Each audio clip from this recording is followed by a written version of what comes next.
Elon Musk के बारे में आज हम बात करेंगे और इनकी लाइफ के कुछ पागलपन भरे किस्से आपके साथ शेयर करेंगे जो कि यकीनन आपका दिमाग हिला देंगे। बस आखिरी लाइन तक सुनना, एक भी सेकंड आपका वेस्ट नहीं जाएगा। So let's start with the journey of world famous business personality Elon Musk. किसी भी नॉर्मल इंसान को कंप्यूटर प्रोग्रामिंग सीखने के लिए 6 महीने लगते हैं, पर इस बंदे में बचपन से ही कुछ खास बात थी।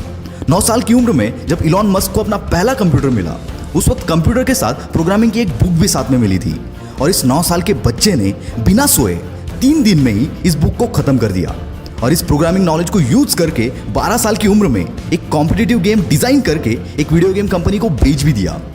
ऐसे ही कुछ अजीबोगरीब किस्सों से भरा है इलॉन मस्क का बचपन। कहते हैं इलॉन मस्क के पास फोटोग्राफिक मेमोरी है, यानी कि जो भी चीज वो एक बार देख ले उन्हें याद हो जाती है। ये बात तो आपने सुनी होगी कि इलॉन को स्कूल में काफी बुली किया जाता था, जिसकी वजह से इनका कोई दोस्त नहीं था और इसीलिए ये बंदा अपना ज्यादातर वक्त किताबें पढ़ने में गुजार देता था। इलॉन के भाई बताते हैं कि इलॉन 7-8 साल की उम्र से दिन के 15-15 घंटे पढ़ते थे। अब ये आपको थोड़ा फनी लगेगा, पर ये एक्चुअल किस्सा है। बचपन में किसी से भी बात करते करते ये बंदा अपनी सोच में गुम हो जाता था।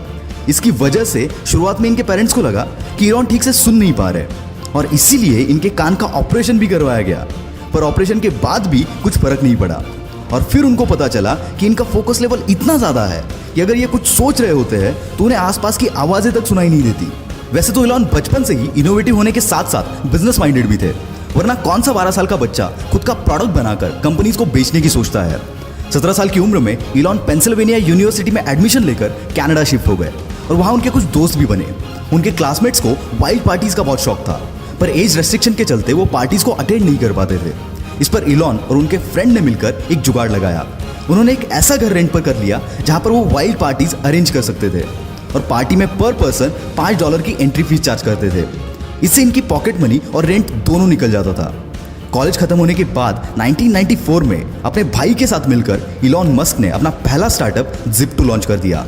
Zip2 से लेकर SpaceX, टेस्ला और OpenAI तक जितने भी स्टार्टअप इलॉन मस्क ने स्टार्ट किए, उन हर एक में इनोवेशन इस बंदे का प्राइमरी और सबसे स्ट्रॉन्ग पिलर था। Zip2 में वो अलग अलग बिजनेसेस के मैप्स और उनकी इंफॉर्मेशन Zip2 के वेबसाइट पर प्रोवाइड करते थे, जिससे बिजनेस ओनर्स को नेटवर्किंग में हेल्प मिलती थी। और इलॉन का ये बिजनेस चला। केवल 5 साल में इलॉन ने ये कंपनी $307 मिलियन के वैल्यूएशन के साथ कॉम्पैक्ट को बेच दी और इसमें इलॉन का शेयर $22 मिलियन का था। अब इलॉन मस्क एक मल्टी मिलियनर बन चुके थे। उनके पास अब एक बड़ा सा अपार्टमेंट, एक प्लेन और एक मैक्लारन F1 स्पोर्ट्स कार भी थी। ऐसे एक दिन इलॉन बैंक गए हुए थे। वहां उन्होंने देखा कि लंबी लंबी लाइनें लगी हुई थी और यही जन्म हुआ X.com का। इलॉन की यह कंपनी ऑनलाइन ट्रांजैक्शन केवल एक ईमेल के थ्रू प्रोवाइड करती थी। शुरुआत में तो लोग भरोसा करने के लिए कतराते थे, पर बाद में रैपिडली इनकी अच्छी खासी ग्रोथ हुई और आगे चलकर X.com पेपाल बनी।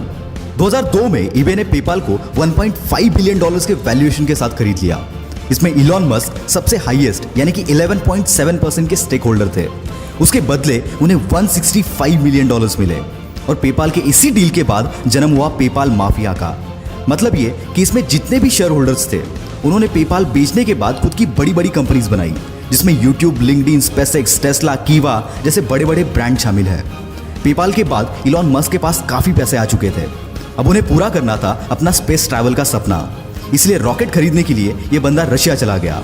वहां रॉकेट का नॉन निगोशिएबल $8 मिलियन का प्राइस सुनकर ये बंदा खाली हाथ वापस चला आया, पर आते टाइम अपने साथ एक जज्बा लेकर आया कि अब रॉकेट तो मैं खुद बनाऊंगा। पर किसी भी चीज को जीरो से शुरू करना इतना आसान नहीं होता, कई बार हार का सामना भी करना पड़ता है। पर इस बंदे ने किताबें पढ़कर एक्सपेरिमेंट कर करके रॉकेट को बनाना चालू किया। साथ ही इलेक्ट्रिक कार बनाने वाली कंपनी टेस्ला में भी इन्वेस्ट किया, पर इतनी कोशिशों के बावजूद नाकामयाबी बंदे का पीछा छोड़ने को तैयार नहीं थी। एक के बाद एक रॉकेट्स के टेस्टिंग फेल हो रहे थे। यहाँ टेस्ला भी फंडिंग ना मिलने की वजह से डूबने की कगार पर थी। एक समय तो ऐसा भी आया जब इस बंदे के पास आखिरी $40 मिलियन बचे थे और दोनों भी कंपनीज डूबने की कगार पर थी। इनके सामने 2 ऑप्शन थे, SpaceX में सारा पैसा लगाकर टेस्ला को डूबने दो या फिर दोनों में आधा आधा पैसा लगाकर दोनों को डूबने दो। और ऐसी सिचुएशन में इस बंदे ने दूसरा रास्ता चुना और फॉर्चुनेटली इनका चौथा रॉकेट चल पड़ा और साथ ही साथ इनकी किस्मत भी। SpaceX की कामयाबी देखकर नासा ने इनको $1.5 बिलियन का कॉन्ट्रैक्ट दिया, जिसने इनकी डूबती नैया पार करा दी। SpaceX और टेस्ला के साथ साथ इलॉन मस्क की कई सारी कंपनीज हैं जो कि इनोवेटिव कंपनीज हैं, जिसमें द बोरिंग कंपनी जो कि ट्रैफिक कम करने के लिए कई सारी जगहों पर वर्ल्ड क्लास टनल बना रही है। हाइपरलूप 1 जो कि एक नए तरीके का ग्राउंड ट्रांसपोर्ट है जिसके जरिए हम 700 माइल्स का डिस्टेंस एक घंटे में कवर कर सकते हैं। न्यूरालिंक जो कि एक अपाहिज इंसानों के लिए ब्रेन मशीन तैयार कर रही है। इसके चलते वो नॉर्मल इंसानों जैसे सारी चीजें कर पाएंगे। ओपन एआई ये कंपनी आर्टिफिशियल इंटेलिजेंस पर रिसर्च कर रही है। साथ ही इलॉन मस्क स्टारलिंक नाम के एक प्रोजेक्ट पर काम कर रहे हैं जिसके चलते वो 12,000 सैटेलाइट स्पेस में भेजेंगे जो कि अर्थ की ऑर्बिट में एक स्टार जैसी चेन बनाएंगे और इसी स्टारलिंक के जरिए पूरी दुनिया में हर जगह इंटरनेट प्रोवाइड किया जाएगा। दोस्तों जहां पर किसी भी नॉर्मल बंदे की सोच खत्म हो जाती है वहां इस बंदे की सोच शुरू होती है और यही बात इन्हें इलॉन मस्क से द इलॉन मस्क बनाती है। दोस्तों बिग शॉट की अगली स्टोरी आप किस पर देखना चाहते हो कमेंट में जरूर बताना। वीडियो में दम हो तो सब्सक्राइब करो और